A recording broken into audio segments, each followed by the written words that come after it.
Ayaan always believed money was the answer. New watches, new cars, lavish dinners. He thought if he had enough, he'd finally silence the emptiness gnawing at him.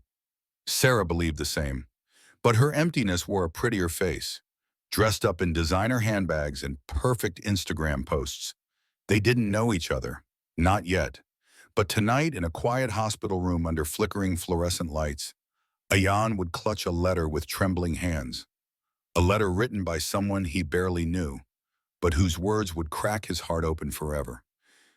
And Sara? She would stand outside that same hospital door, staring at the blood on her palms, whispering a dua she hadn't said in years. They both thought they owned their lives, their money, their time.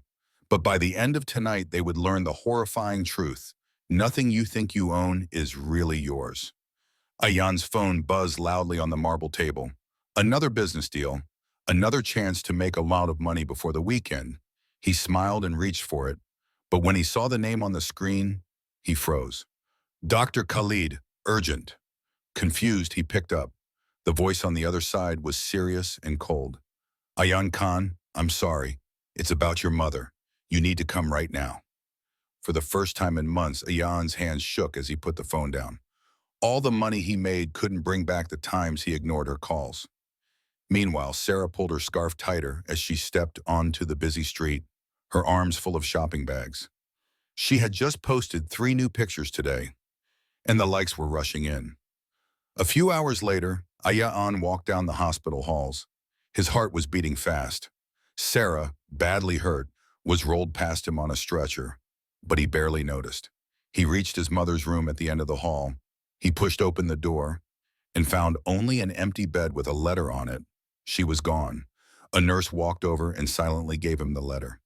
With shaking hands, Ayaan opened it. It was his mother's handwriting, weak and fading. It said, "My son, remember, money will not hold your hand in the grave. Only your good deeds will. Return to your Lord before it's too late." Ayaan's legs gave out. He sat on the floor and cried, really cried, for the first time in years. At the same time, Sara didn't even see the black car speeding toward the red light, the screech of tires, the loud crash of metal hitting her body. Everything blurred. The world spun around her as she lay on the ground, bleeding, her shopping bags and expensive shoes scattered everywhere. People screamed around her. Sara stared up at the sky, struggling to breathe, and one terrifying thought filled her mind. Was this it?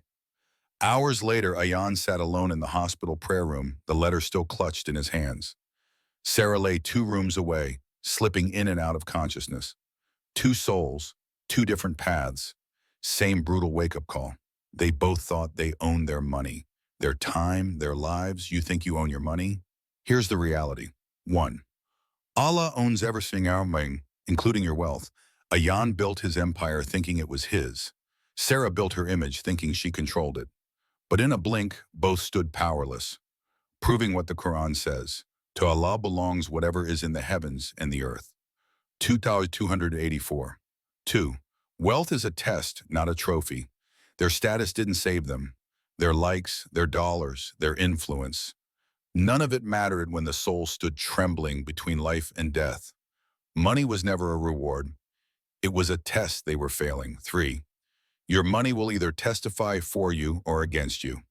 At the hospital, Ayaan realized the luxury car keys in his pocket couldn't stop his tears. The followers on Sara's feed couldn't heal her broken bones. Everything they hoarded would one day testify against them, not for them. 4. What you spend for Allah is what truly belongs to you. Neither of them had thought about charity. Neither had invested in the only currency that lasts forever. Only what you give for Allah will follow you to the grave. 5. Death will rip it all away. Instantly. The blood on the street, the letter on the hospital bed, the silence in the bank accounts. Death doesn't ask for your permission. It takes everything, except your deeds. And sitting there, Ayaan finally understood. The money he worshipped, the life Sara flaunted, none of it could save them. Only Tawbah, only surrendering to Allah, only living like this life was never theirs to own. Know that the life of this world is but amusement and diversion and adornment and boasting to one another and competition in increase of wealth and children. Quran 57:20. Ayaan wiped his eyes. Sarah stirred in her bed, two souls, ready to start over, before it was too late.